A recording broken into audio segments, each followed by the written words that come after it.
Hello again, and today we're doing the second video in my line of Ork Tactica videos, and this one is titled How to Be Orky. And by that I mean, like, what do you expect when playing an Ork army? As far as fluff and actual having fun in the Warhammer 40k game. Well, to begin with, Orks are sort of a jack-of-all-trades army, partly because they have so many options. But they're jack-of-all-trades, but masters of none. They can be a fast army, but, there are other people who do it better. They can be a shooty army, but they have a low ballistic skill.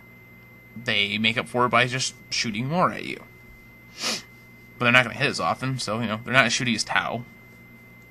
They can be a very like a horde assault-oriented army. But supposedly, Tyranids are the ones that do that better. They can be a vehicle-heavy army, but their vehicles are also very, very, they blow up real easily. Let me get that out of the shot. Is that actually blocking? Yeah, whatever. Ignore this. If it wasn't for that, you couldn't hear me.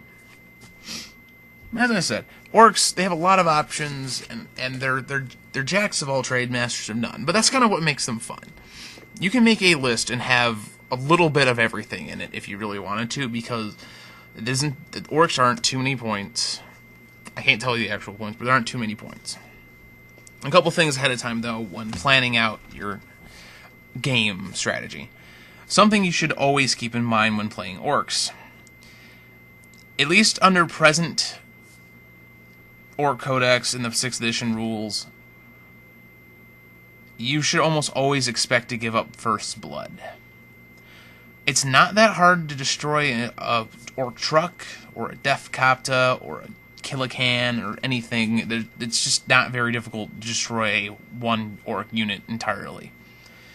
And unless you're just taking an elite force, very, very much expect to always give up first blood and plan accordingly.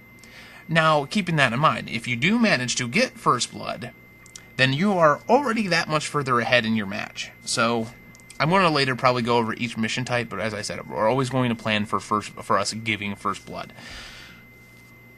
Another thing about Orks is, unfortunately, Orks overall kind of rely on cover saves. And in a format where every army is getting ignore cover options, the ability to just use cover saves is becoming less and less likely an option. You can always do things like take pain boys to give yourself feel no pain, but hopefully this is solved in the near future. So instead, what you're going to try to do is either hide your army or overpower your opponents, or rush them too fast in order to have to rely on cover too much. Orks do much, much better when they're the ones being the aggressor. It's very hard to play a defensive Ork army. Not saying you can't. So I'm actually just going to go over the Ork special rules, the few army-wide special rules that they do have, real fast with you, and give you my thoughts on those. And then after that, I'm going to call this the end of the video, if I can find it. I should have really looked this up beforehand, but that's my bad. These are upgrades. That's war gear. These are particular guys. Oh, there it is. Ork special rules. The first one is WOG. Orks live in the sorry, I shouldn't just read it out. Basically, what a WOG is that on any point in time during a turn, I believe your turn, for the duration, you can call a WOG during the shooting phase. You do need to do it on a turn other than the first turn, and what happens is for the duration of the turn, all friendly Ork infantry units have the Fleet of Foot rule. Now, aggression units, they're far too weedy for the proper WOG. I think it just gives you fleet now. I'm not 100% positive, but That's not bad. I mean, given your Orcs fleet, if you're running them, they'll get further. It's great for assault. It's great. Yes, it's great for getting you into assaults more easily and stuff like that. And that's a really cool rule. It affects a lot of different units in a lot of different ways. I think it gives what are they called? The Orc Flyer, the Daka Jets. I think it allows them to shoot more as well. It's really useful. And you can get more wogs as well through either Weird Boys, and you can get a more powerful wog through the use of Gazgul Thraka. Next one is Mob Rule. And what basically Mob Rule is that your Orcs leadership, or at least your Orcs Boys leadership, goes up the more Orcs you have, or is equal to the amount of Orcs you have.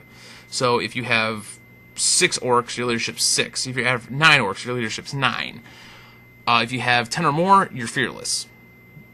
And that's good. That's really good, especially if you're doing a horde army, because if you're fearless, you're not going to run away if you lose 5 out of your 20 Orcs.